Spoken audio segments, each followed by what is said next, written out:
And I'm glad it's you and not me. First of all, I want to say to each and every one of them, you'll hear me say it throughout the next couple of months, but I want to say thank you for the 12 years of support and dedication you've given this office and to me and my service.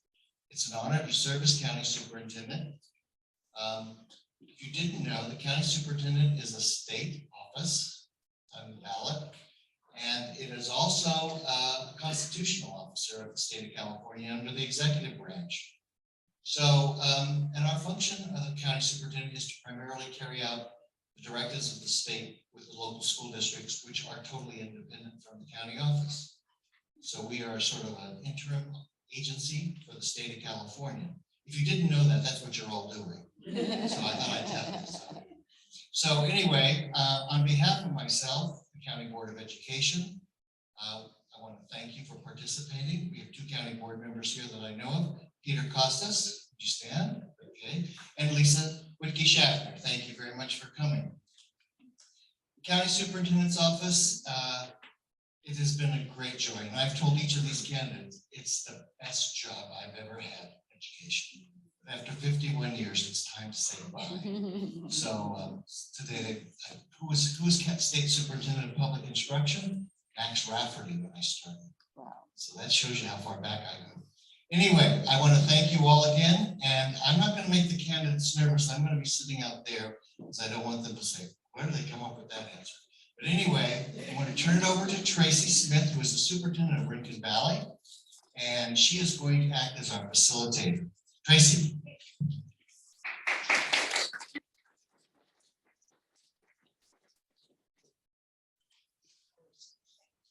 Good afternoon, Dr. Tracy Smith, Superintendent of Rincon Valley. It's a great pleasure to be with all of the wonderful SCO employees, and from behalf of the districts, we thank you for your service to all of us as well. So we're pleased to have these three candidates for the office of Sonoma County Superintendent of Schools here with us today. They will be presenting their perspectives on important issues related to SCO, operations and services, as well as what matters to the Sonoma County education community. Our hope today is to provide as neutral of a format as possible. So holding our applause and audible gestures and as much as possible, just to not distract the candidates so they can give their real honest answers would be greatly appreciated. With that said, I'd like to introduce our three candidates. All right, this is in alphabetical order by last name. You have to go to the second letter. Did you see that? Okay. Ron Meza Calloway has been superintendent of the Mark West District for the past 11 years with the responsibilities of curriculum, budgets, negotiations, facilities, and human resources. He was commended for his leadership of the district during the Tubbs fire. Ron was also a teacher and principal for many years. Dr. Amie Carter is a Petaluma resident who has been both an elementary and high school principal in Sonoma County. She is currently a county assistant superintendent in Marin County. She is hoping to use her experience and doctorate in organizational change leadership to increase engagement, equity, and learning in Sonoma County. Brad Coscarelli is a lifelong educator known for his expertise in CTE and for his collaborative and inclusive leadership style. Brad wants to lead SCO into becoming California's best county office with services and programs that will make it an employer of choice for Sonoma County's most talented educators and education support professionals. As we come upon the June election, we need to recognize the importance of this position.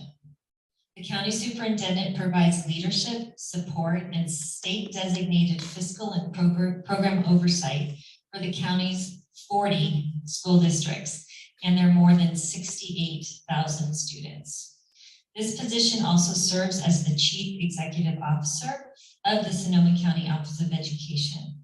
Duties include processing or auditing expenditures, educating students with special needs or special circumstances, and providing educational or professional development opportunities, and implementing the state law. All right, we have assembled a diverse panel of education representatives who will be asking the questions of our candidates this afternoon. I would like to introduce them now. Please hold your applause till the end. Oh, well, let's applause for the candidates.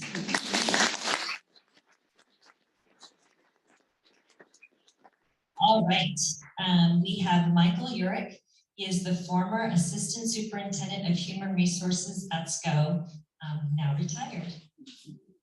We have Allie Britton, classified SCO employee and SEIU union representative.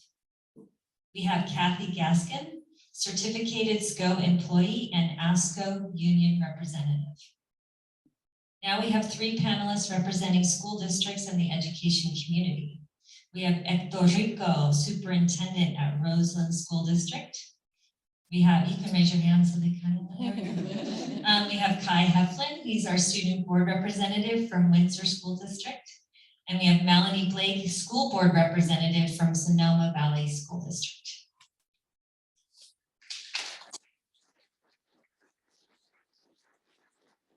Okay, so the panelists have drawn up questions, and each candidate will have up to 2 minutes to respond to each question. Each candidate will receive a prompt at 90 seconds to conclude their remarks. And if a candidate exceeds 2 minutes, I might ask you to finish up. Okay. The time constraints are not intended to create a debate type setting between the candidates. Instead, the time constraints are to provide equal time to each candidate to share their opinions and perspectives regarding these important topics. For your information, today's discussion is being recorded and will be posted on the SCO.org website within 72 hours for anyone who is unable to attend today. At this time, I would like to give the candidates an opportunity for opening statements. Each candidate will have 1 minute. And we picked earlier the order, and I think Dr. Amie Carter, you're first. Terrific. Hear me? Okay. Well, I really appreciate the opportunity to join this forum. I think the question that I get most when people find out that I'm running for this position is why?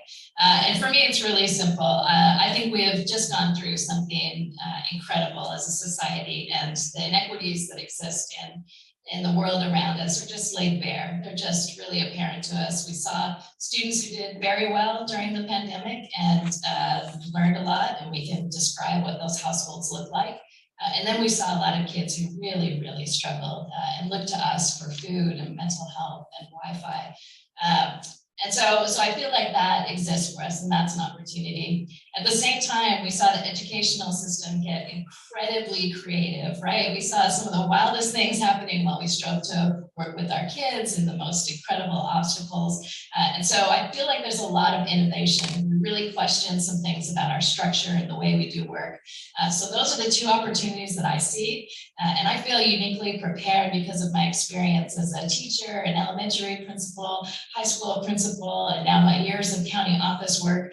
I feel uniquely prepared to step in and lead this organization into that opportunity.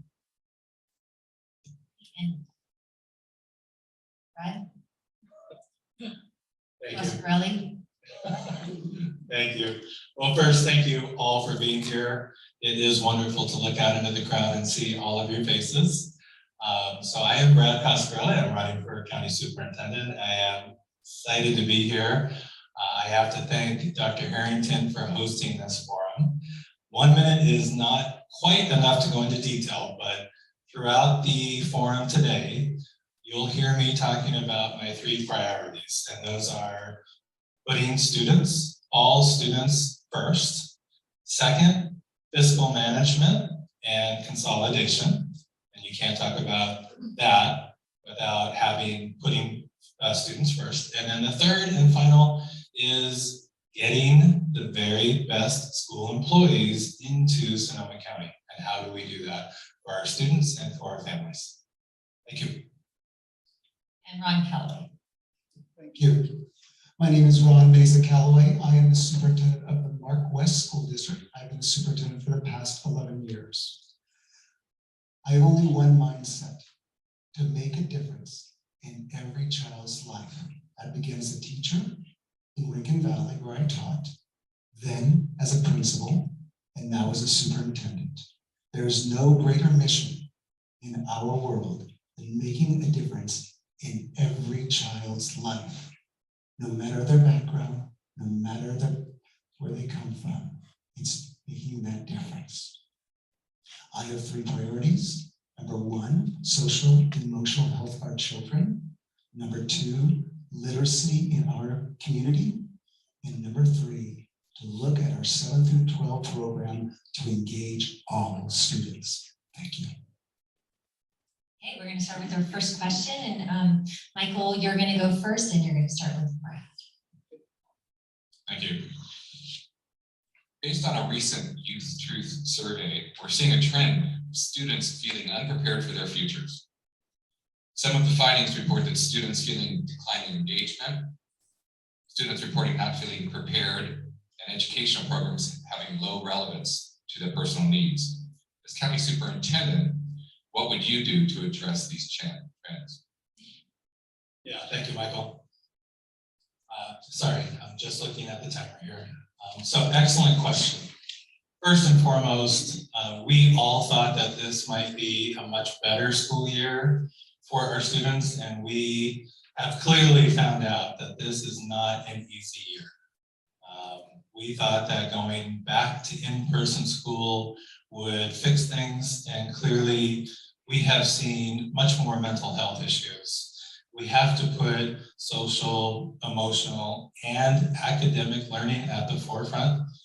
I've told all of my staff members in the past, even before the pandemic, and then now, academics must come second if in the classroom students are feeling, as you say, disengaged, they're not focused, they're struggling with anything from being hungry to cold to having issues at school, social issues, mental health issues. Those have to come first before treating all the other issues and before learning takes place.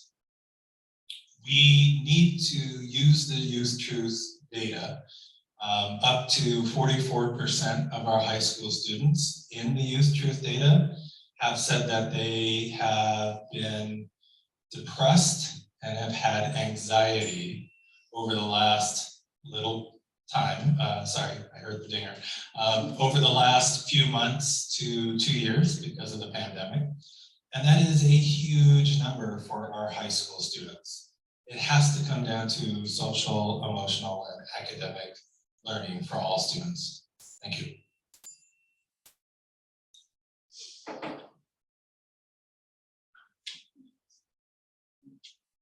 Thank you. Social emotional, as I mentioned earlier, is a very serious issue we need to address in our community. Since 2017, the Tubbs fire. Then we had the smoke days from the fire in Paradise. And then we had the Kincaid fire where we evacuated the entire county. And now COVID. 2017 to date, not a normal school year for any child in our county.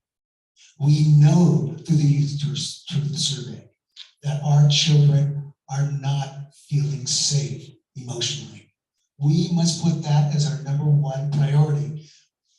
Part of that is working with the county with Measure O, which we have done as the superintendents. I'm part of that team, working with Supervisors Corsi and Gore to bring those pieces together. Obviously, we have a SCO team here led by Mandy, working together so that we can create support for mental health because we know our children need it. We definitely need to address the 7 through 12 curriculum to engage students. We need to have work-based learning opportunities for these children so that they can be connected to their classes. We can't continue to create classes that we saw 30 years ago. We have to think differently. And that part, working with school districts. Now, the superintendent of the county cannot make that decision unilaterally. He must or she must work with each individual school district to make this change possible for our children. But we need to make this change Because if we look at this again, we'll see the same thing in Portrait of Sonoma County. That won't change. And I'm ended. Thank you. I appreciate that you pulled out this piece of data. I think the engagement numbers are really jarring to me. That we are in the lowest quartile of students who say that they are feeling prepared for their future, who are feeling engaged in the classroom.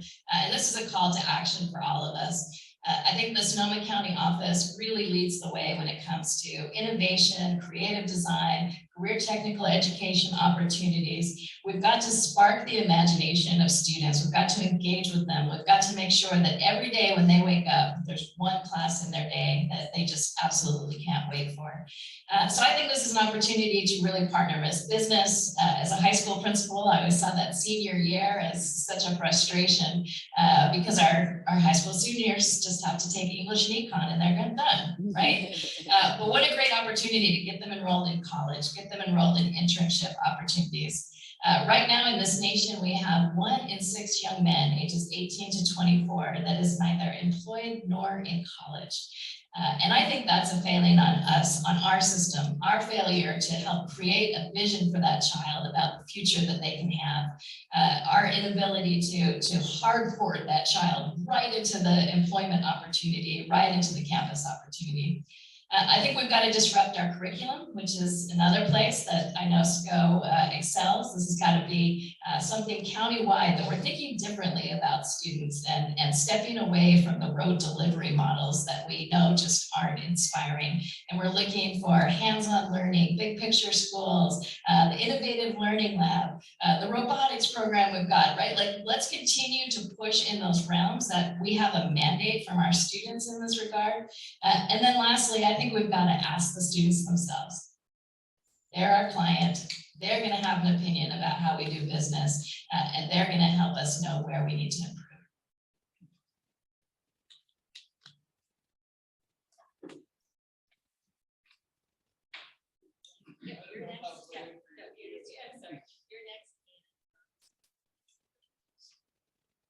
How do you feel about office staff working remotely? What did your staff do during the pandemic and how successful was it? So at different phases of the pandemic, obviously we had staff working from home during the Zoom digital learning platforms. So they were working from home. Then as we brought families back in, there were some staff that did work from home. We were accommodating. Recently, if we could do so, some staff have worked from home. If, for example, they were caring for their child, or because we had so many absence chronic absenteeism, being that you're sent home because you have a sniffle. So we were working on that part.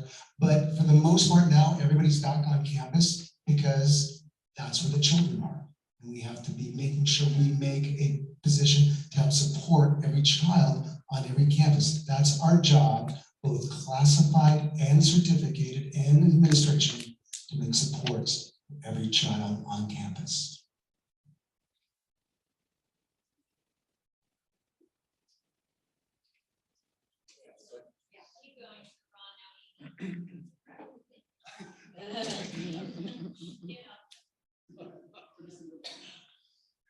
When it comes to working from home, so let's go back to the history. When the pandemic hit, I was working in a district office. Pretty quickly, within just a few weeks, we had our special needs students returning back to getting that in-person instruction. We felt very strongly about that. For me personally, I felt like it was an unfair ask to ask our teachers to be out there serving children and us not be in the office. So I only really worked from home for a handful of weeks. The county office that I work for now in Marin, we are an in-person office. We remain pretty committed to that value. I think a big part of that is because we are such a service industry and we do service individuals who are out there with children, and it's just a matter of that respect for the work that we do and that solidarity. That said, I think that there could be moments where there are an in-depth project and an employee might be able to step away for a day to accomplish tasks at home.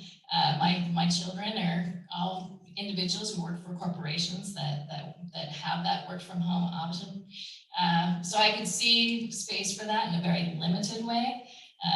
But I think what you sacrifice when you do that is the opportunity for collaboration, the opportunity, just today at my office, we had a pain point in the district. We were able to pull together someone from the business department, someone from HR, someone from curriculum to help tackle that project. So I think that is something precious that I wouldn't want to sacrifice. And the other thing is the mentorship, right? Having our employees here with others who are experienced, who know the rope, who can coach and advise them. So I think I would proceed with great caution down that path. Thank you, Ellie. That's a great question. I think it's twofold. The first part, I love that employees can come to me as the county superintendent with ideas. That's the first part. I stress this to my teachers and staff now, and our job is to continually improve education. So that's exactly what we want employees to do. If you have an idea, great, let's bring it, and I'm open to discussion. The second part comes down to trust and relationships for me. And this is critical to just who I am as a person. I trust the people that I work with. You are all professionals. And to me, if you come to me and say, I'd like to try this, yes, I would be willing to give it a try. However, I would expect you to get your work done. And as professionals that I trust, then I know that would happen. If it didn't happen, then yes, we would bring it back up for discussion and we would bring that person back in. For the last 5 or 10 years, the workplace has really changed, and especially over the last 2 years, the workplace has drastically changed. And I think ideas like this are important to bring up and at least discuss with all the employees here at SCO. So thank you.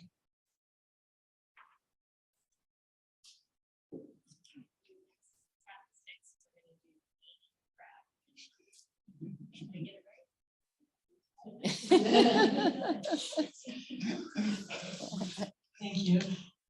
Education Week recently published an article entitled Teacher Job Satisfaction Hits an All-Time Low. Exclusive new data paints a picture of a profession in crisis. The article conveys that teachers feel stressed, disrespected, and unsupported by their administrators, and that they do not feel they are treated as professionals, and that this is reflected in their pay and growing workload. How would the frontline educators and their union representatives you have worked with describe your experience with them, and what concrete examples can you share that demonstrates you truly supported and respected them? I think in that same article, it was 7 in 10 educators are really feeling like they're questioning even being in this role, which is tragic. It's such a mission and a calling to serve children, and we have to really be thinking deeply about that. The teacher pipeline is narrowing. We're seeing fewer and fewer students enter into the education professional, and I think that that's a responsibility that we all bear. First of all, educators do not get paid enough. I know this, I lived it, I experienced it, I worked 4 jobs just to keep a roof over my head. And I was fortunate enough to benefit from a teacher housing program. So I want to support our educators through the teacher housing program. I wrote in Closer to Home for the Press Democrat, really advocating for us to think differently. I mean, we've got a different cost of living here in Sonoma, and we have to be factoring that in when it comes to our educators. When it comes to our teachers, there's letters on my website, carterforschools.org, that describe exactly what you're asking, how teachers experience my leadership. I think one of my best ways to tell that story is when I became the assistant superintendent in Novato Unified. We were paying $250,000 a year to outside consultants. And I looked at that and said, I think we could do something different. So I created the teacher leadership team. It was based on some of the work that I saw done up here at SCO that helped educators, empower educators and lift up their voice. So we are on the 3rd year of a whole disruptive model where it's educators that are making our curricular decisions, educators that are driving the advancement in curriculum and pedagogy, and I am there simply to empower them. I think it's an important time that we elevate the profession, we elevate the voice, and show higher regard for the sacrifices that all our educators make.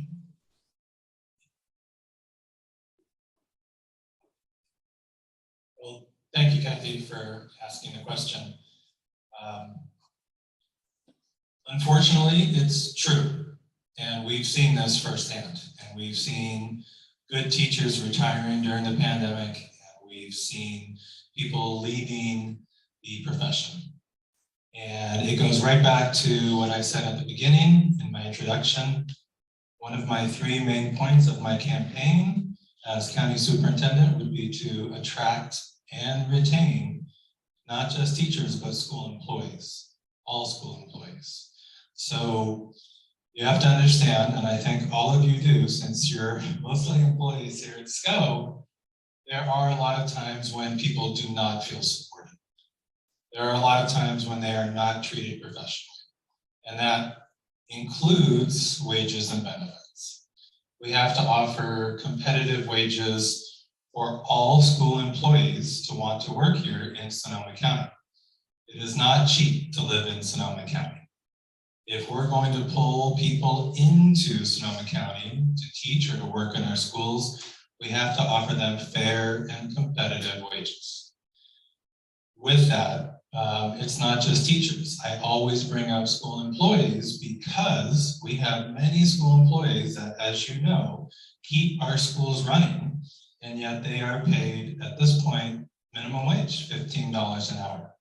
And who are these employees? Where there are secretaries, our yard duties, our custodians, most of whom are women, and most of whom are BIPOC, and they are earning the absolute lowest wages in Sonoma County, where they can go out and easily get much more outside of public education. So thank you, I appreciate you bringing it up. As shared, obviously, we need to continue to raise salaries both for certificated and classified staff as we move forward in this process, because we do need to raise it. It is a very high cost of living in this area. Examples of my leadership. Number one, we created something called the Shared Leadership Program in our district, where we brought in staff we were working with mathematics, we were working with Ripon, where Amy used to work, and we were working with San Benito High School District. And what we did was we brought our teachers in as administrators. We sat back and just listened to them. They created what they wanted to see in our mathematics program, and we followed their lead, listening to them. With classified staff, I brought them in on a monthly basis to hear their stories, to make sure we're on the same page. We just finished a strategic plan that will go into effect for the 22-23 school year. In that process, we had teaching staff, we had board members, we had classified staff, and we had community members. Through that process, we heard the values that were needed for our district, from our teaching staff and our classified staff. To that end, next year, we will add 1 more full-time counselor so that all of our sites will have 3 full-time counselors. We added additional custodial staff. We added additional, we made sure we continued 2 through 6 paraeducators. This came from our staff and listening to them and valuing them through that process. I can share, you can talk to anybody in the district. I am Ron. I give out my cell phone number to everybody. I don't want anybody never to be able to contact.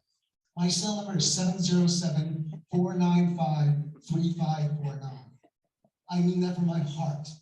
You can call me anytime. You can write it down now. That's who I am. Thank you.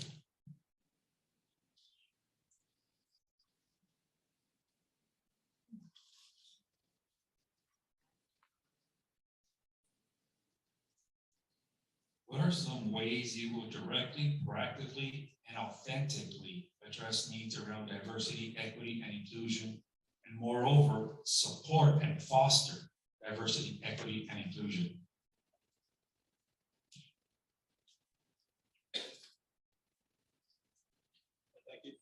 Thank you, Dr. Rico.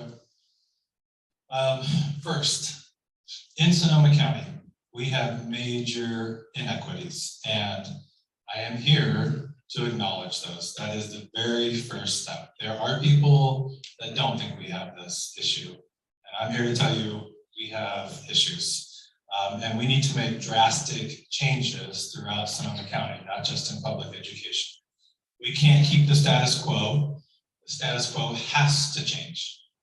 We are still talking about equity issues that I heard about when I moved up here in the 90s that still exist. We talk about them, but nothing has changed. For me personally, I don't talk and I don't brag about this a lot, but I have worked with women and BIPOC women that have been teachers. And I'm proud to say that the dozen or two women that I have mentored and worked with are now administrators throughout this county. And they are principals, they are at the district office, and even at the superintendent's level. And it's not something that I brag about, but I am very proud of that work, and I am so proud of them. For me, diversity is key. We need to have much more diversity in our teachers and in our administration staff. And we also need to have more training in what that means for students and for our staff. And right now, we do not have a comprehensive county-wide program, and that's something that I would bring as county superintendent to scope. Thank you. Looking at our diversity in the classroom, one of the areas we need to focus in on is creating a teacher pathway so that when students look up, they see themselves. And in that pathway, we need to look at starting in the 7th grade, in that pathway, not in the 11th grade, not in the 12th grade. That pathway needs to begin there. And when I mentioned about changing what an engagement class is, why can't we create a class for 7th graders and 8th graders who go down into the primary classes, get credit, either language arts or math, for their work, and shows children in that level they're seeing themselves. It starts a pathway. We create this pathway. We target areas from poetry to Sonoma County. We know those areas with those students we need to focus on to create that diversity in our staffing. We need to be inclusive of all children. This includes special needs children. We need to show they are part of our community. We need to make sure they're inclusive in our schools, not to have them somewhere in the back corner, but front and center with us. It is imperative that we change. If we do not, we will not be a enriching community. We will still have the same community in the next 20 years of the poetry of Sonoma County that we have today. Must have a difference for every child. Every child must get the opportunity they so richly deserve. And as a county superintendent, obviously we have to target those areas with the LEA, providing the staff development needs of the staff to help support them. Reaching out to communities, we go into their community first, not have their community come to us. We have to value them. Thank you. I appreciate the sincerity with which you're asking that question. I think when it comes to diversity, equity, and inclusion, I think it's results that matter. That's where I look. And we have to do more than just lip service around this issue. If you look at my 90-day plan, one of the first things that I want to establish here at SCO is a diversity, equity, and inclusion team. A team that's really focused on this. I've sat across from a lot of districts and superintendents, district board members who say, you know, we're doing hard things and we could use some tailwind around this issue. So that's where I want to start. Representation matters. And I think the Press Democrat pointed out that I would be the first woman to hold this office in almost 100 years. I myself come from a marginalized LGBTQ community. And if elected, I would be only one of two that have that representation in this state. So this is a topic that's dear to my heart.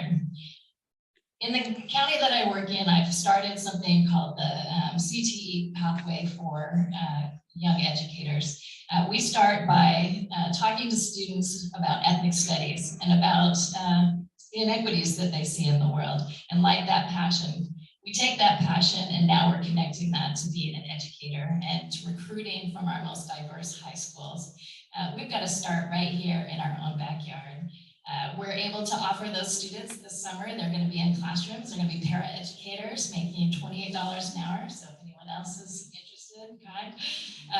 But we've got to start growing our own. And we've got to make sure that once they're hired, that they experience a sense of community here. I think that we have feedback that suggests that that's not always the case. And so we have to deliberately make sure that our educators of color have community, have support, feel wanted and welcome here. I'm the only candidate running that's received both state and national recognition for closing the achievement gap. I earned the California Distinguished Schools Award with my K-8, and the College Board gave our high school national recognition, one of 250 schools, for the fact that we recruited students of color, marginalized students, and got them in our AP courses. So it takes a strategic, smart effort to get those results, but it's something that unitedly we can accomplish together.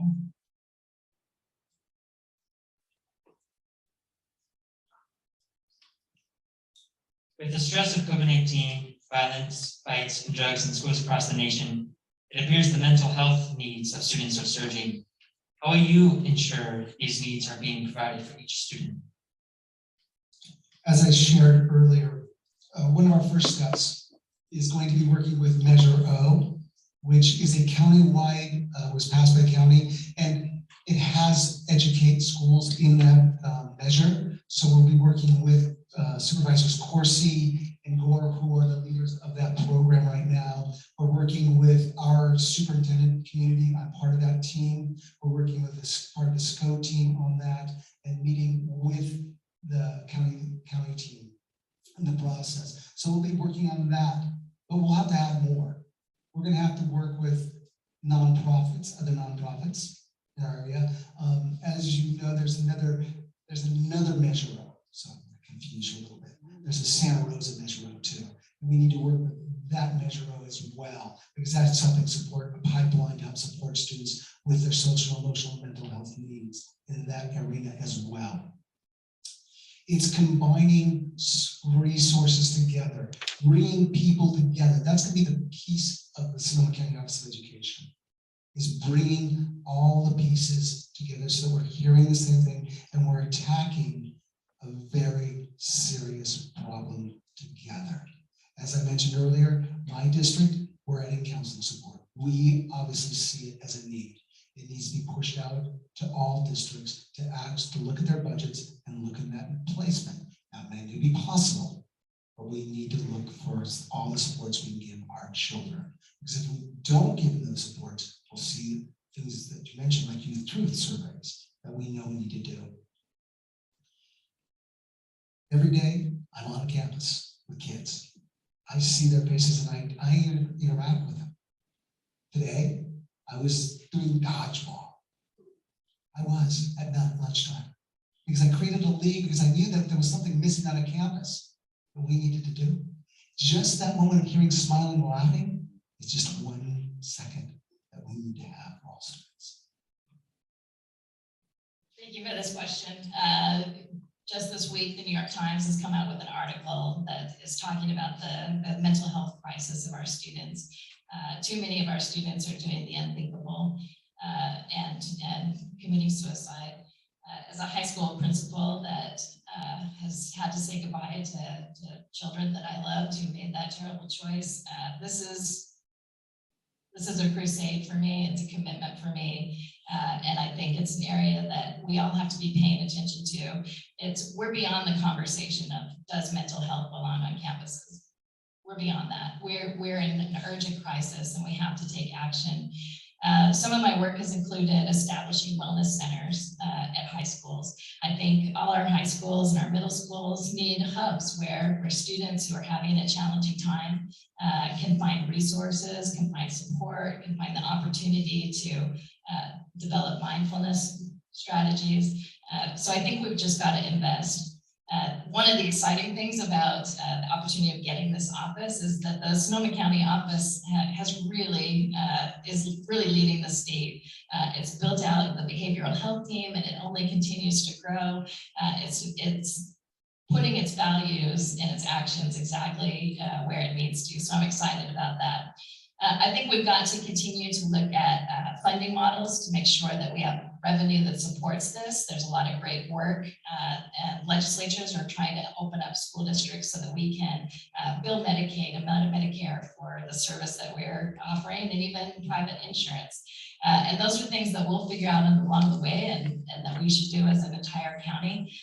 But in the interim, this has to be addressed. Our educators have to feel prepared to have these conversations in the classroom. That can be very hard. I've worked with a lot of staffs who have needed some support around that. How do I have this conversation? How do I know it's the right thing, the wrong thing? And once I've identified a child that needs something, what do I do then? So we've got to build that answer in. We've got to make it very apparent. And we've got to educate our parents too. You know, they're learning a lot in this space and we can be the experts that can help them understand what our children need and how to support them best. Well, thank you, Kai, for asking this question. Just like Kathy's question earlier, it is our moral imperative right now. It is the biggest issue that is going not just across the county, but across our state, nation, and world. And we're seeing a lot of students struggling right now. Personally, for me, I take the whole child approach. So we should never be punishing a student for coming to school tardy. We should never be punishing a student for coming to school cold or hungry and not having done their homework. A whole child approach means if that student has poor attendance, and this is what I've done in the past, it's relationships. You meet with that child, you meet with their family. Doesn't matter if you meet at school or in their home, you figure out what is going on. Why are they not coming to school? Why are they continually truant? Why can't they do their homework? I've created a food pantry at Santa Rosa High when I was there. At the biggest high school, I have the same food pantry going on at Hidden Valley, the largest elementary. If we can do it at those two schools and provide free boxes of food, free toiletries, free clothing for our students and families, as county superintendent, I know we can do that countywide and provide all of those services. I'm looking at more of a community school model where we offer those services for families and we figure out with the whole child philosophy what they need to be successful in school. We need to pull in the families and we need to listen. And oftentimes that does not happen with administrators, but I promise I listen and then we figure out how to overcome those obstacles that the student has to make sure that they are more successful in school. Thank you.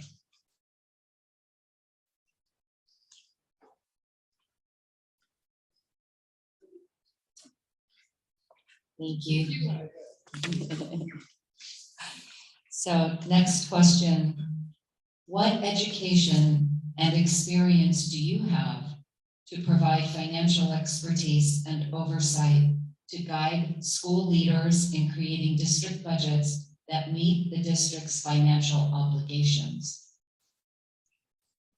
This is a critical part of the work that county offices do, and it's been a part of my career for many years to have oversight over budgeting.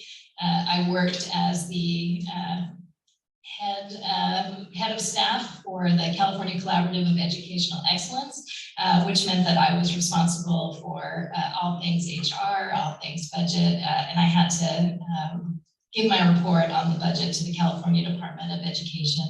And I know how important it is that we get these matters right.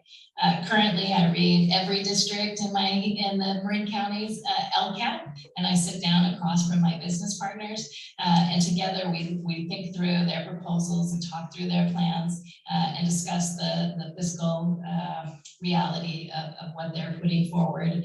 Right now, we are working with the Sausalito Marin School District, which is in very dire straits, and every day I'm meeting with business and we're talking about how to assist them and make sure that they are able to work their way out of a very difficult situation. I've run large district budgets. The District of Novato, 7,600 students, and now I run the budget for the County Office of Education. Academically, I have a master's degree in educational leadership, which is where they train educational leaders to review budgets, understand budgets, work with budgets, and I have a doctorate in organizational change leadership.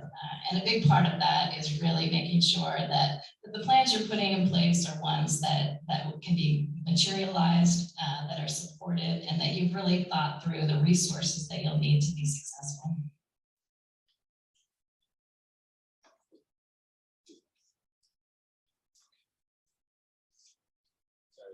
Trying to keep up with who's next here. I would consider myself an expert in this area. I've had 30 years of experience in public education, 20 of those in administration, and I've worked on budgets every single year. As Dr. Harrington said at the beginning in his welcome, really we have, I say we, the county superintendent has a statutory duty in this area. You are looking out at all 40 of the districts in Sonoma County, and you're looking over their budgets. You have oversight. And I would make sure that they are not dipping below their reserves, which is 3%, as you know. I don't want any district in the county to put themselves in that terrible predicament. At the same time, I would also speak to the superintendent or the board of a district that had a large reserve. And I would ask them what their plans are for those reserves if they have students in need in their classrooms. You know, under Assembly Bill 1200 or AB 1200, it is our statutory duty to get out and look at underperforming schools. And that is a budget issue for all districts. And as you heard me state at the beginning, one of my 3 priorities is fiscal management and talking about consolidation. We have 40 districts in our county. That is a huge amount. It's the largest amount of any county except for one in the entire state. And I know it's a touchy subject. I know some people don't want to talk about it, but I have brought it up in my campaign because you can't talk about putting students first without talking about fiscal management, oversight, and consolidation. Thank you.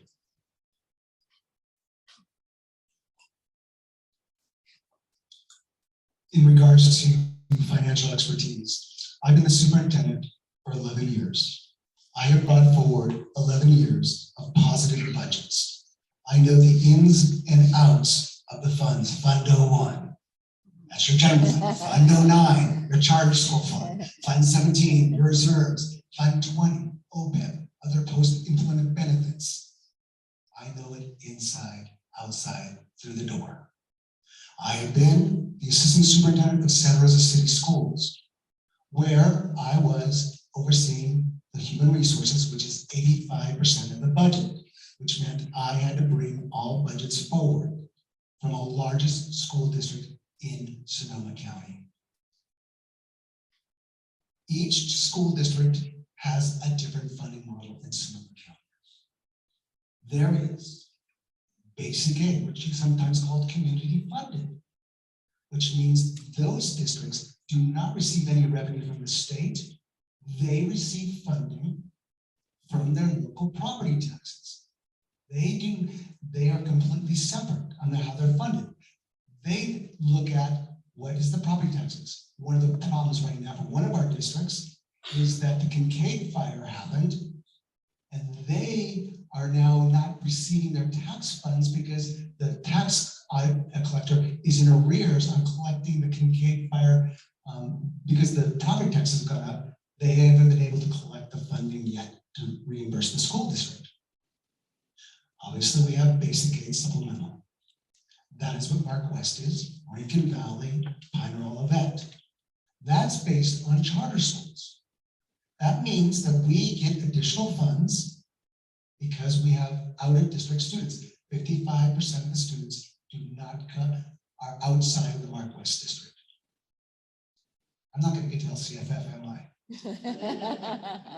Okay. LCFF is though. We can go into that next, and you can talk to me afterwards.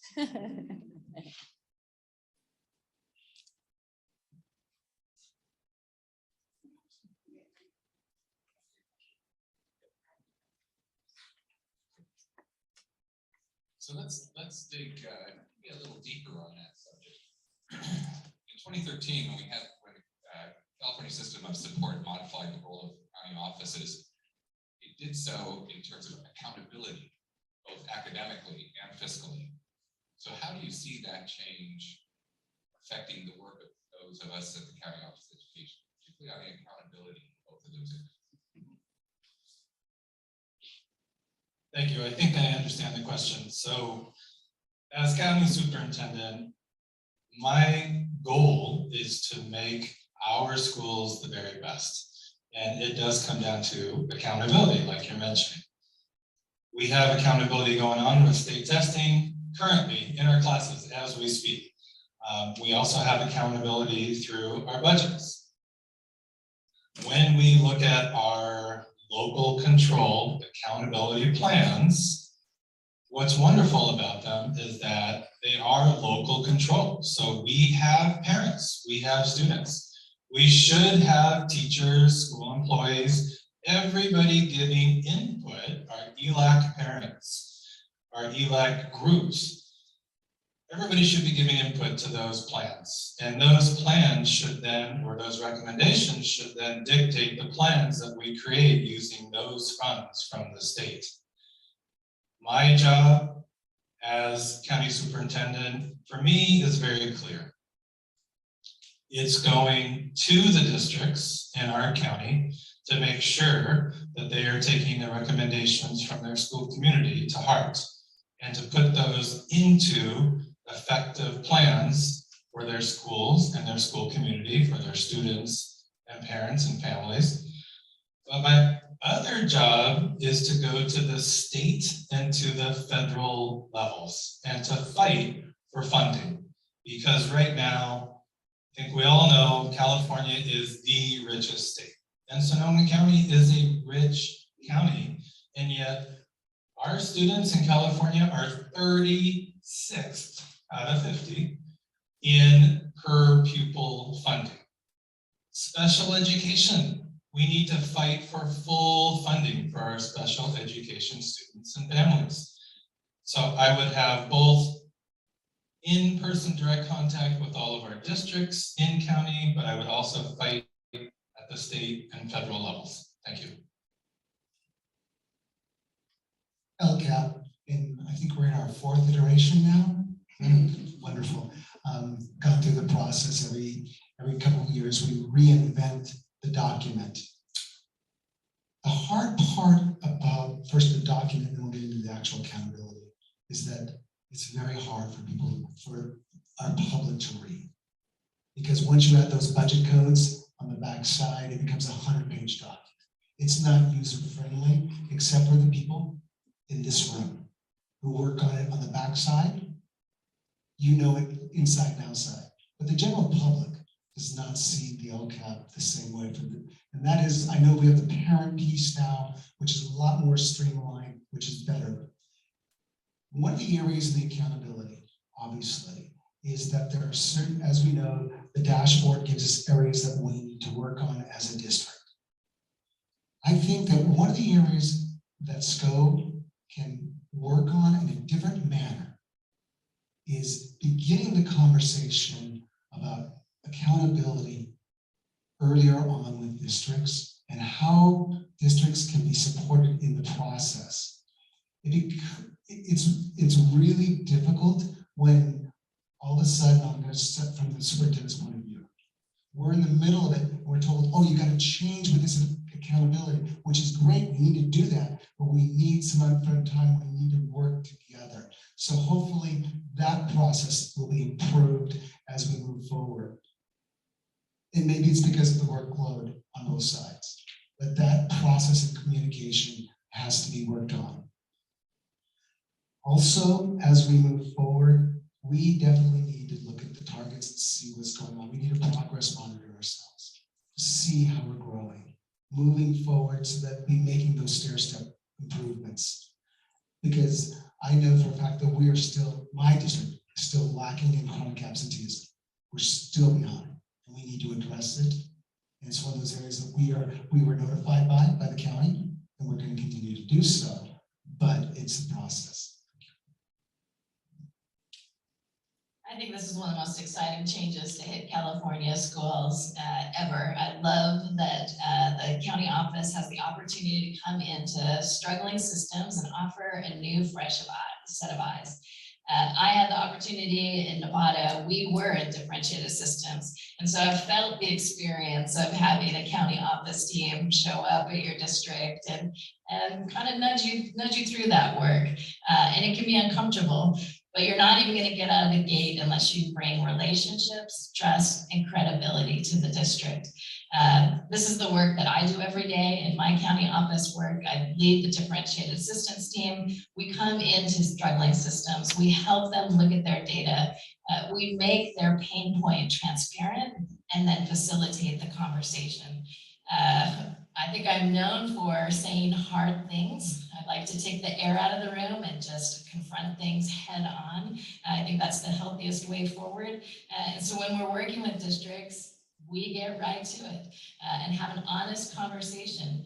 Because of that, we've been able to find practices and policies that were racially inequitable, outdated, that weren't putting the interest of the student first and foremost. We helped a district that struggled with their high school graduation rate, and we uncovered that it was their PE class was one of the 2 classes that was preventing students from graduating. So that's a conversation, right? What is happening in the PE class? What are the policies? Are they aligned with the state expectations? Are they highly punitive to students who have disadvantages? So this is one of the most crucial roles of the county office, one of the most exciting things. It's a big part of why I myself made the transition to join a county office team.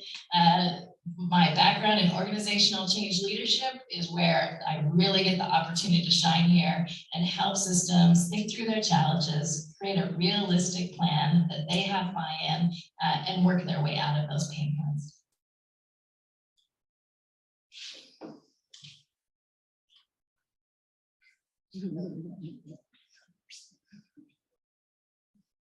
SCO is facing major layoffs this year, and that is slated to continue at least over the next few years. Most of these layoffs are to classified classroom staff. What would you do to ensure it's not just the lowest paid staff that must consolidate and bear the brunt of these cutbacks? What would you do to ensure them a soft landing? Well, what's taken place for most of it is in the special needs area in the county. As we know, in the past, SCO classes consisted of speech, emotionally disturbed, and then moderate to very severe students in classrooms. And then there was a cost differential over that programs. And what's happened is local districts have formed consortiums, and they've taken back programs. And in that process of taking back programs, then the cost, unfortunately, for SCO's program rises. And that forces what? The districts to take back more programs. So now when we're looking at soft landings, it's working with the classified staff and certificate staff on placements into the districts on the takebacks. We did this about 10 years ago, or 15 years ago now, in Santa Rosa City Schools. When we started taking back takebacks, we met with all of the SCO staff when we were doing takebacks, and we placed them in areas, we Y-rated them in, Y-rate where they are in the salary schedule. That's called a Y-rate.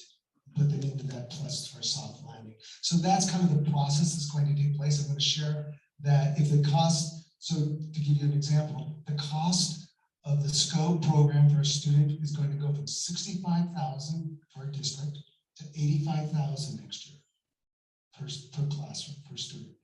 So you can see where the districts are looking at. Okay, if I can do over here for $70,000 versus $85,000, they're going to be taking back programs. It's just a financial necessity that's going to happen. But we can work on landings for staff. I think anyone who has had the experience of handing out layoffs understands how what a tragedy it is and how painful it is. And I've had to do that work myself. I do believe in striving for the equitable layoffs, looking for the opportunities to try to cut across and not only focus on one of the units. I think some of the things that we can do are focus on job fairs, making sure that the opportunities, that our staff understand the opportunities that are out there for them, and this is a group that is highly sought after by our districts, and so those opportunities are there. So facilitating that. I also think there's an opportunity to look at development and training for those educators. We're at the same time where we're seeing declining enrollment in a lot of our classrooms. We're seeing a lot of our SELPA classrooms return to the districts. We're also seeing some great opportunities and growth in the areas of behavioral health. And there's an opportunity there for more positions. We're also seeing early child care education coming under umbrella. And I'm writing a grant for the state, and I'm sure the Sonoma County office of it is as well, to make sure that there are revenues so that our para-educators have the opportunity to get trained up and get into the classroom and get that credential. We have the gift of the North Coast School of Education here, and they're going to really lean in strongly to that work. So I think there could be an opportunity to invest in those individuals who we know are passionate about children, who know are passionate about education, and give them the opportunity to get a free education or a reduced education, get that teaching credential, and have the opportunity to work themselves into those professions where they'll have those ongoing retirement.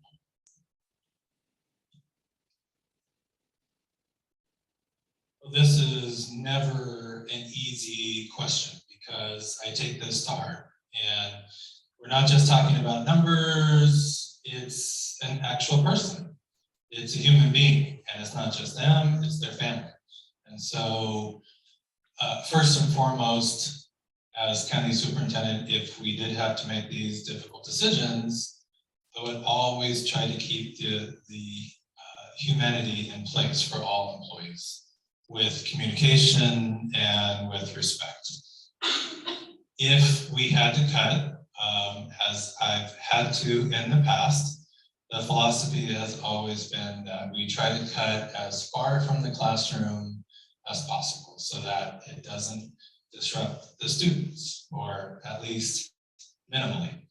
If that's not the case, and this is not the case at SCO, then yes, you treat the employees with respect and you communicate them, and you try, I know you'd use the term soft landing, there's no soft part about losing your job, but you try to help them gain employment at other districts. And it's true, most districts cannot find enough of our school employees, especially special ed classroom aides. So you hope that you can find soft landings for every single person.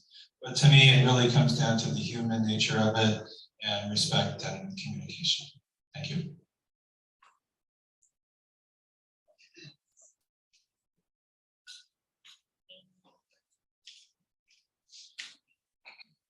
We've established that teachers are jumping ship and that we are not paid enough and feel a lack of respect and unsupported.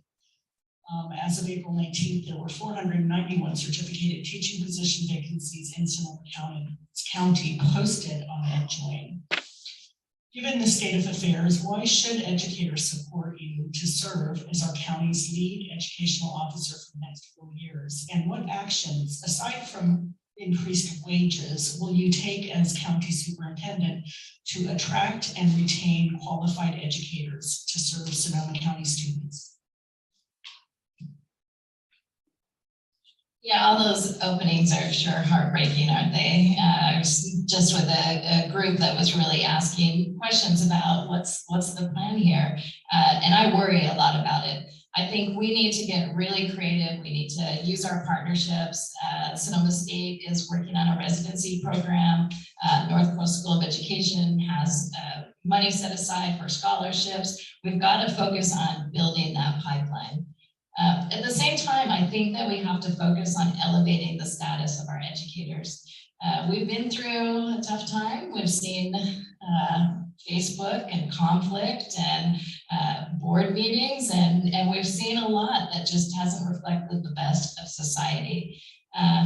For me, every dearest friend to my heart is an educator, and it hurts me and wounds me when I see that kind of language. So I think there's an opportunity for the county office to remind our community of the sacrifices that our educators make every single day. I think our educators deserve the right to be heard, to be participants in decisions like curriculum and instruction and other matters. And so I want to elevate that teacher voice. One of the practices that I use in my county office work is networks. I put together networks to bring our teachers together, our math teachers together, and then I just let them lead. So we have recently focused on the shifts in mathematics in the 8th grade and algebra.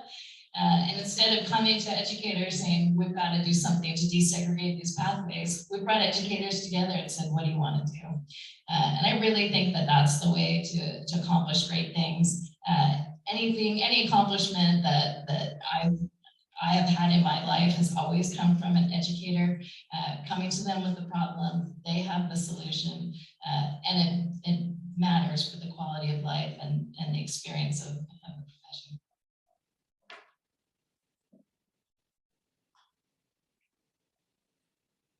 I think all of you have heard me say this before, but I will say it again. Right now, there is a crisis, and teachers are not feeling supported. They're not being treated as professionals. It goes far and beyond wages and benefits. This is a strength of mine. It's something that it's just who I am. It's part of me. If you go onto my website and you look at my endorsements, you already know that teachers throughout Sonoma County and classified unions have supported me. And I don't take this lightly.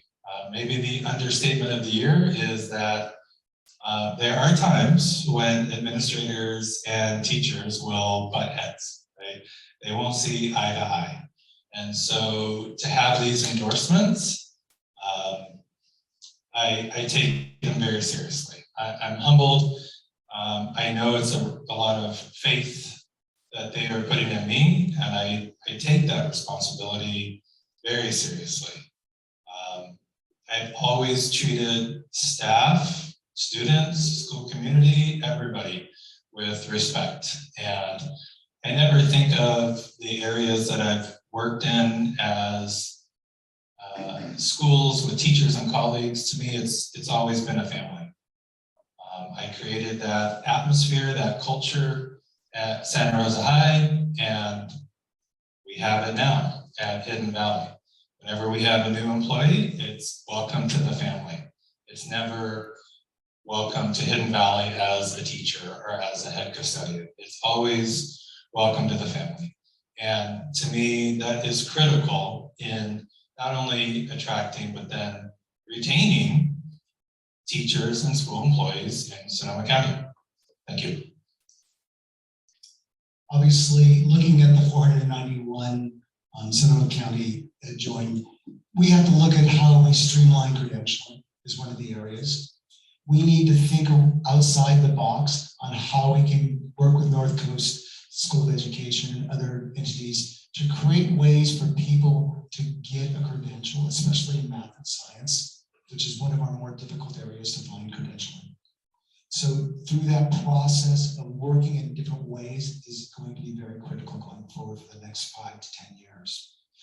We also have to listen, always listen to staff, to teachers. You can know that in my district, I go by Ron. I don't go by Superintendent Calloway. I don't go by Mr. Calloway. I'm just Ron. I listen. I go around the district all the time and listen. When I was the assistant superintendent of Santa Rosa as the HR, I gave my cell number out there too. Because I said, don't ever, you can't reach me, then I'm not there for you. That's the first step in this. You have to listen to people and relate to people. You might not be able to fix the problem. That's something that's got to be understood right away. I can't fix every problem. I can sure listen to you and reflect upon what you said and think about that process. I have always stood by my word. That's the one thing I have. I'm transparent as you can get. If I tell you something, I'm going to do it. If I tell you I can't do it, that's the truth. Nothing else matters. Because if I can't stand on my word through this process, then I am not the person you want.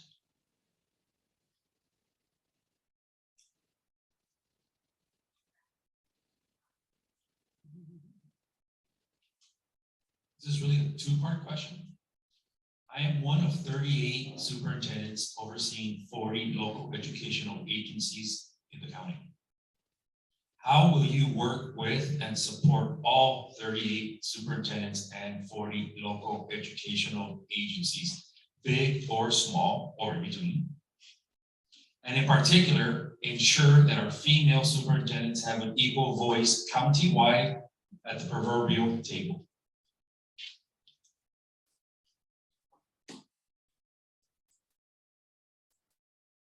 Let me answer maybe in backwards order.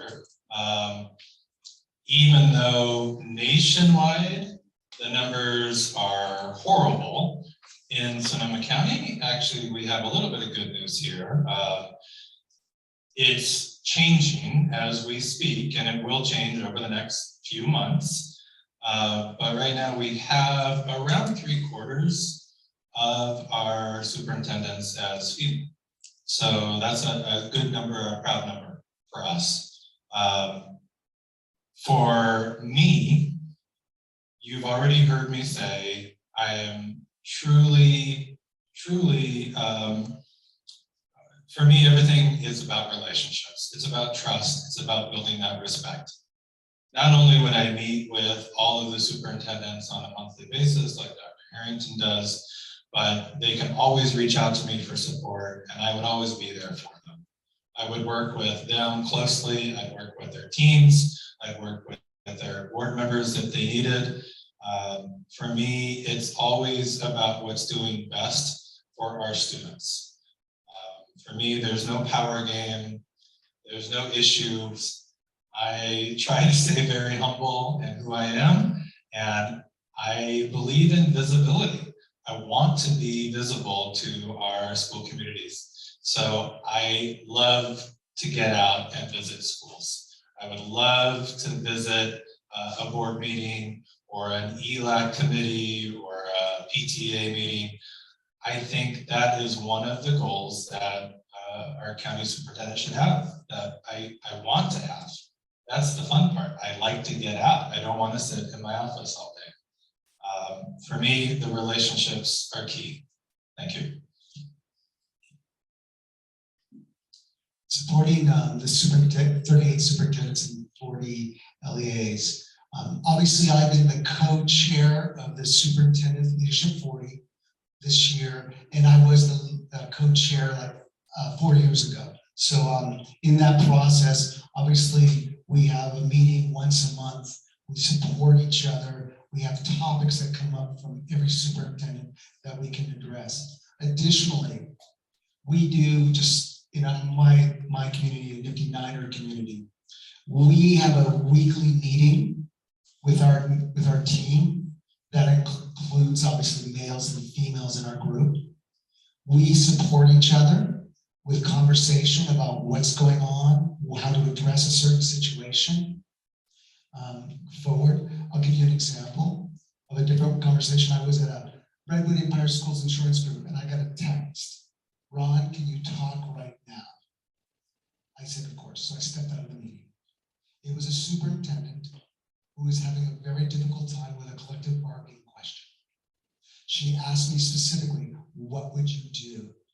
And so we went through an entire process about how to support her through what she was going to need to do in that circumstance. Every moment we do, I get phone calls from other superintendents all the time. I get them from another person who asked me about a COVID question. I get another question about how do you deal with this part of the budget? What do you know about collective bargaining, Ron? Well, I've been, as I might have shared, I have been a lead negotiator in bargaining for 15 years.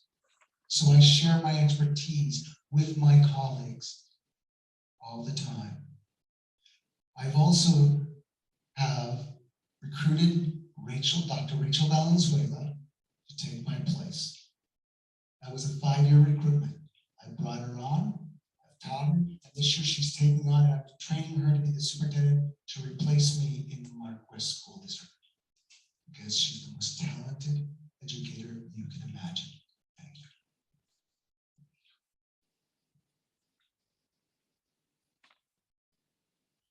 I appreciate this question because I think this office it's so critical to be there, to be a voice of credibility, of support for our superintendents. It's the work that I currently do. I support 17 superintendents that all supported my candidacy and can speak to the kind of support that I offer.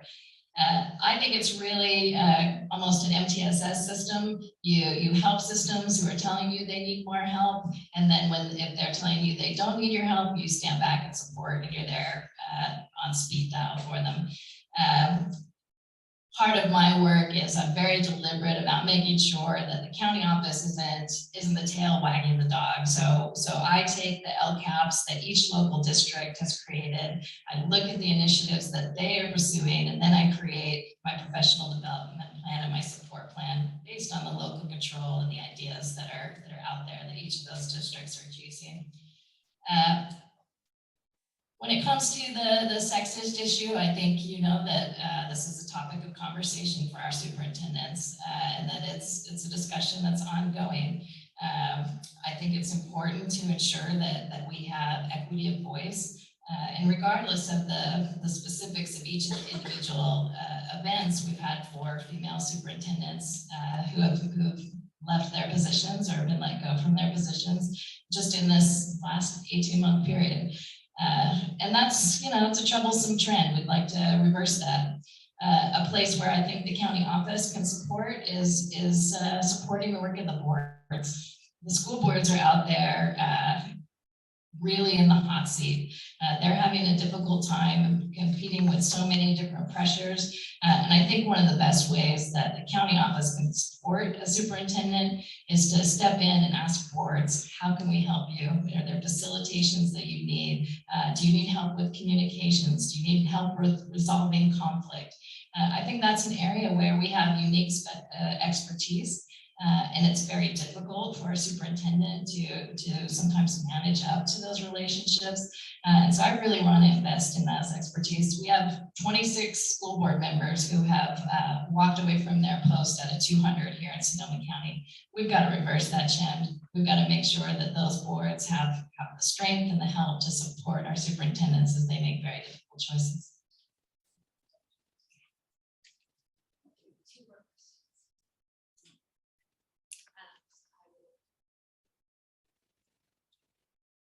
My high school experienced an incident where LGBTQ plus members and supporters were intimidated and harassed against. How do you better support these students and make them feel safe on campus?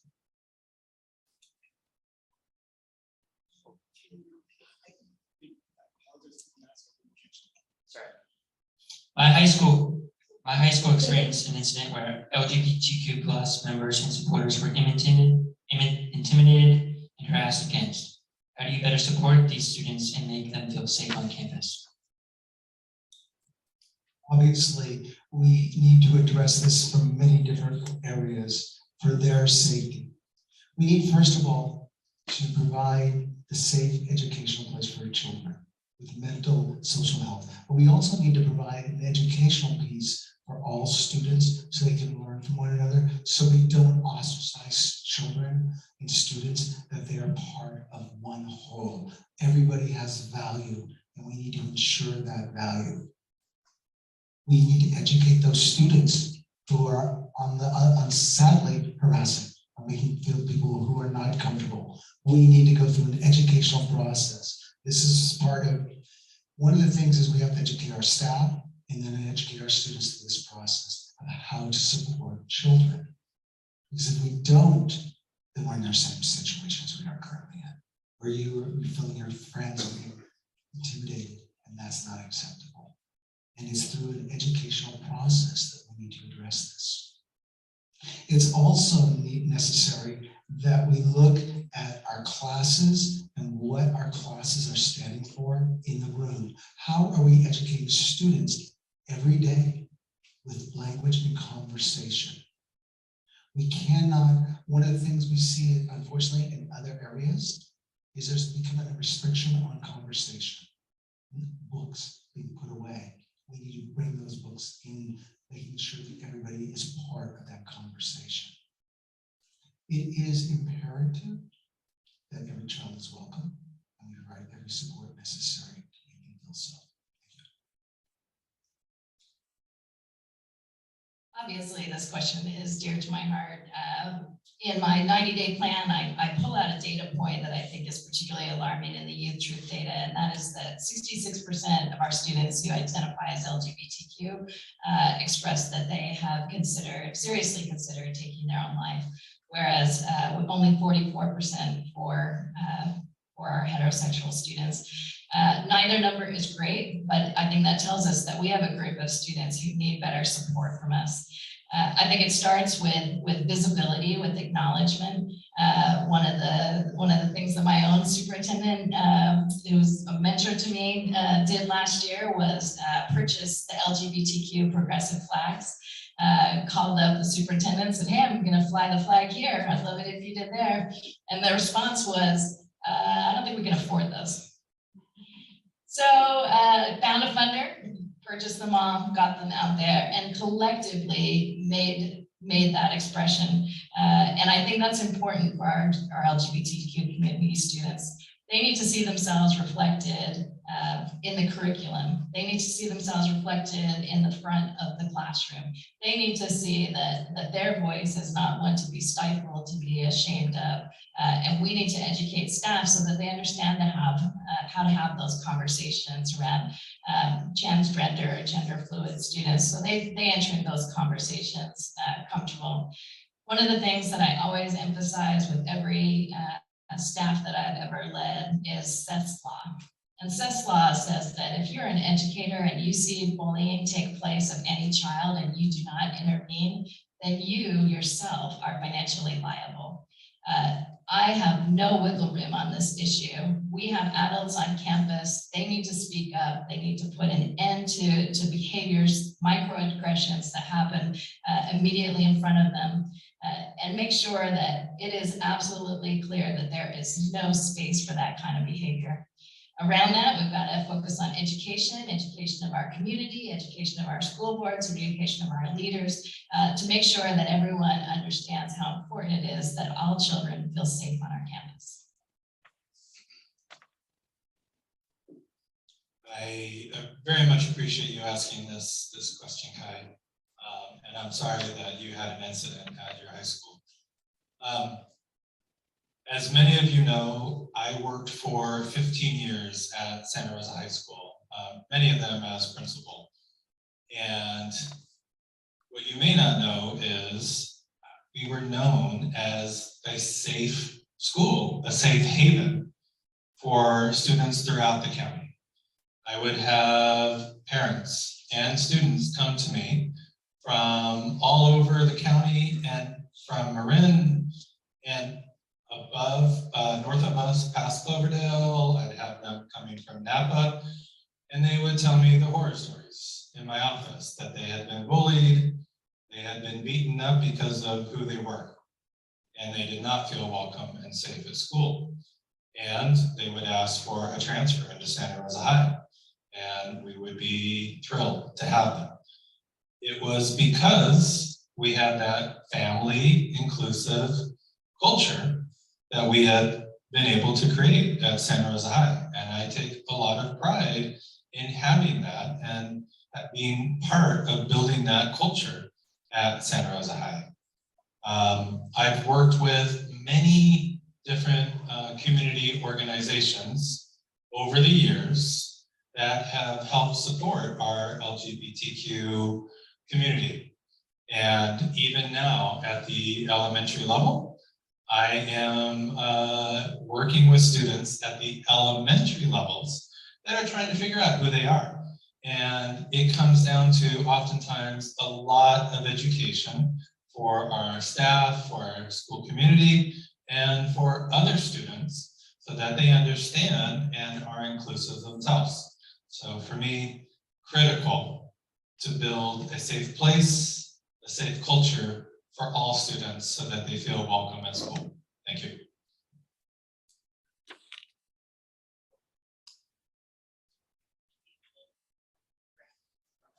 Okay.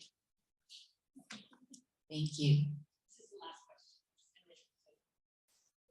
Okay, beginning with Dr. Carter.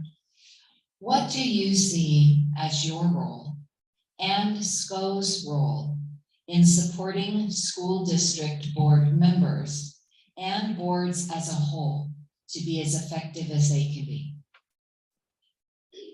It's like I served this up to you. This is really a big part of my campaign and my mindset coming into this. I talked at length to the Press Democrat about this because I see it as an area that we strongly need to support.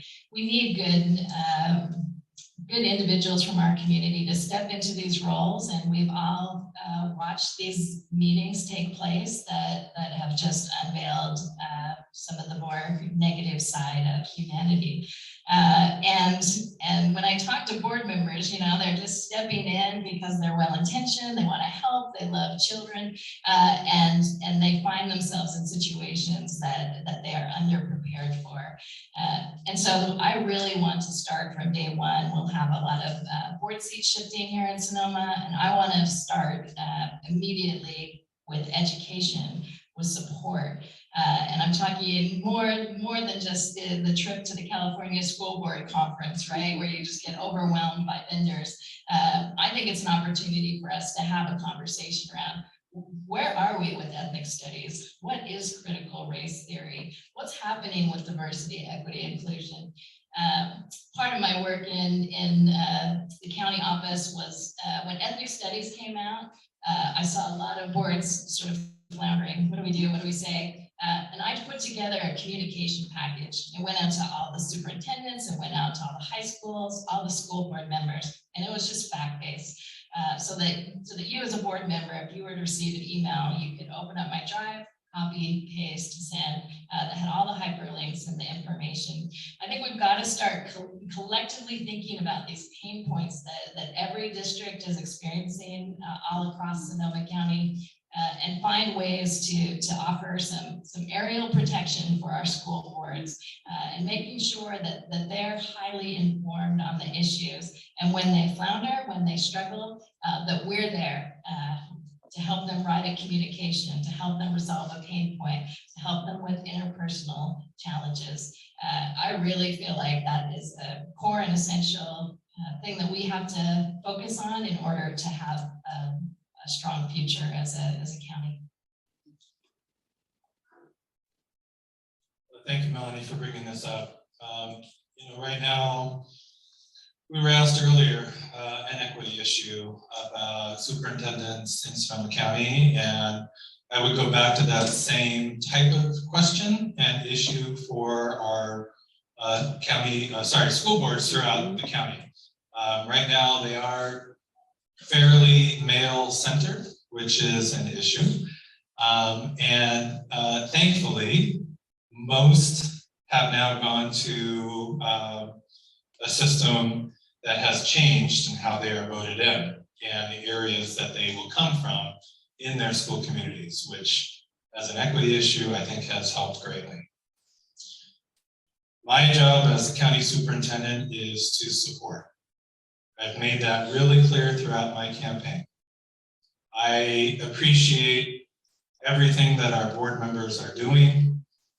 I appreciate that they are trying to support our schools and our students. Sometimes they have questions, sometimes they are lost. My job is to be a sounding board, to listen and to support. And if that's through their superintendent, great. If they want to call me, great. I would always make sure that that communication goes back to the superintendent so that there's no stepping on toes, there's no games being played. They know that somebody has reached out to me to ask questions. I tend to be vocal. I tend to think that as a county superintendent, I should take action when I see a need, when I see that there is something wrong, whether it's an equity issue, whether it is an academic issue, an A through G issue, a graduation and attendance issue, whether it's a funding issue for special education at the national level. And I am the same way with this question.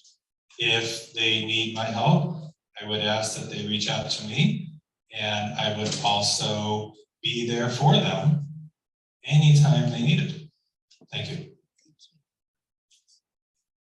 Starting with following up with Dr. Hardy, what he's created, because we get the emails to boards from the county, creating areas for them to come and gather and listen. I think that one of the areas that we need to focus in on are two areas. Budget.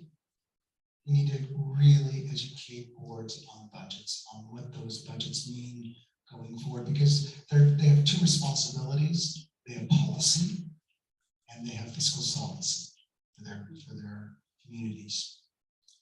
And that needs to be brought forward.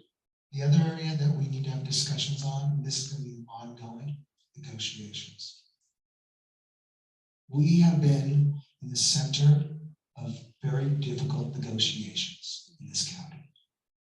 And that has been very, very mindful on certain boards, stressed to a level that I've never seen. And so we need to provide those supports for those board members through that process. Obviously, we've had the other issue of COVID, which has absolutely had a hard effect on boards because people are upset, families are upset about not being on, they were upset not being on campus. Then they were upset about a mask wearing. Then now they were going to be upset, but not now, about vaccines. I was going to shudder if that was going going to be part of the process. That's what for board members, but if the vaccine mandate came, there was going to be no way out of that one. But thankfully that changed. We'll need to educate boards, obviously, CRT, ethnic studies. Have conversations, important. But again, I go back to negotiations because that's probably one of the hardest areas that the board members are going to have to deal with going forward in this county.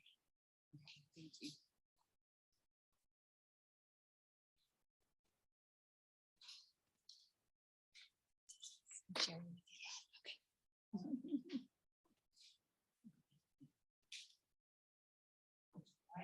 All right, we're gonna move on to closing statements, and we're gonna just, so I think it's Brad, then Ron, then Amie. We have between 2 and 20 minutes, no, 2 minutes. We only have it set at 2, so it's 2.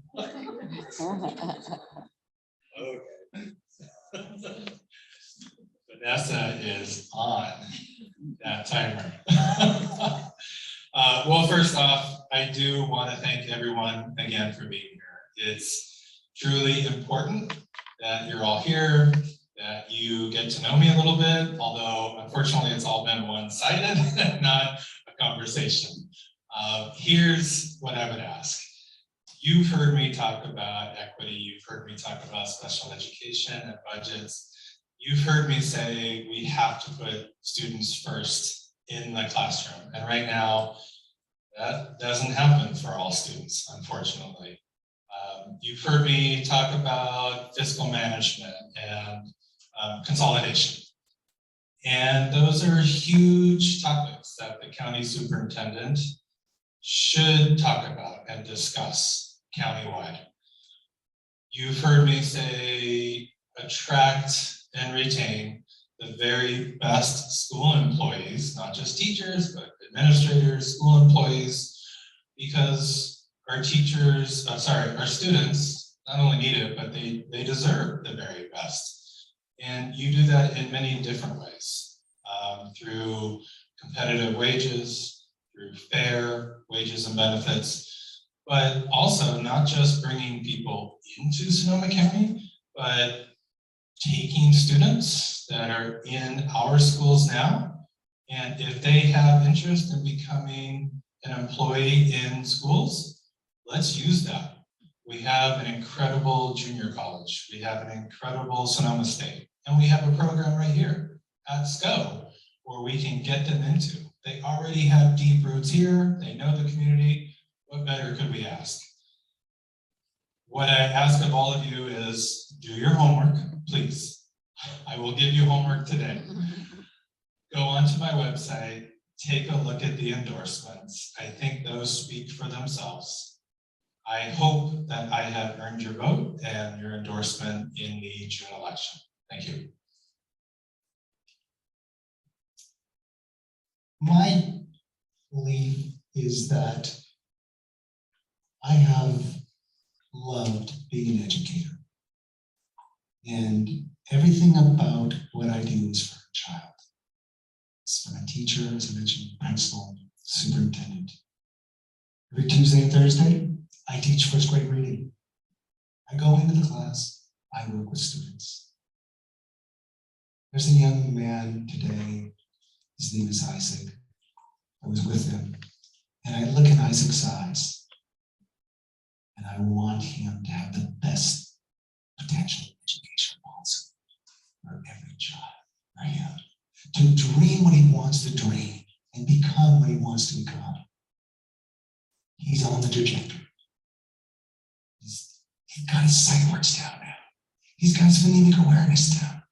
He's growing. I can't let go of him. I've got to see him through. 12 years.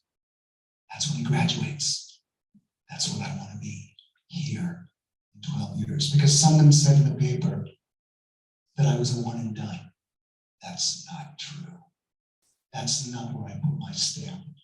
I am not one and done. The paper also said I was ready to take the job tomorrow. But I was a little too old. I'm not too old. I care deeply about this community. I've been here my entire life. I will make this community proud if you elect me. From the bottom of my heart, thank you for being here today. All right, well, I really hope that we all get to work together one day. I'm really excited about this opportunity. If I have the opportunity to play this role, I really want to focus on 3 priorities. First is safety, making sure that our classrooms are safe and kids can be exactly where they belong, which is in those classrooms, and making sure that that safety includes the mental health and wellness of our students. Second is access, making sure that we're recruiting educators of color and diversifying the teacher pipeline and building the teacher housing program. I benefited that myself in my own life. I believe strongly that that is one of the best paths forward to make sure that we're able to retain our great educators and staff. And the last is opportunity. I want to focus on building up our career technical opportunities, making sure that there are those dual enrollment opportunities. At the same time, we have the charge from the state to focus on early childcare education and building that simultaneously. So it's going to be a fun few years for all of us. I bring a lot of experience to the office. I have the county office experience. I know where all the knobs are and how to fiddle with it. And I'm a great consumer of this office. I've been here for the restorative justice work, for the design thinking work, for career technical education work, and the fine work that you do. I'm constantly calling members of this office for support and ideas in my own work. Every person that I talk to in the community says, you have a great team up there. That is well known. You have a great reputation. You're held in the highest regard. I want to continue to advance the great work that you're doing, and I want us to have fun together in the workplace and never lose sight of the precious, precious gift that we all have. We get to get out of bed every morning and serve children, and that is honorable work. And I want us to have joy in the workplace. So I hope we get to do great things together.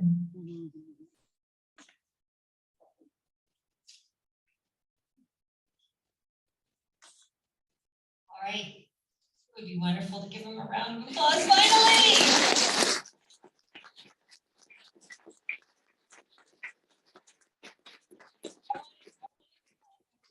Response, because it was so thoughtful. So thank you very, very much to our candidates. A very special thank you to our panelists. Thank you to an amazing audience. I didn't have to use any of my classroom management techniques, so thank you so much. You were all listening so intently and with such care. You could feel the love that you all carry for the county and for the kids. And just want to thank you. Thank you so much to SCO for hosting and for the IT department and all of you for being here. We are actually concluded our programming. It is being recorded, so tell a friend. We'll have it on the website in a matter of a couple of days, we hope. And the candidates will be available to mingle, and you can mingle with each other or mingle with us or go home. Have dinner. All right. Oh, you're welcome.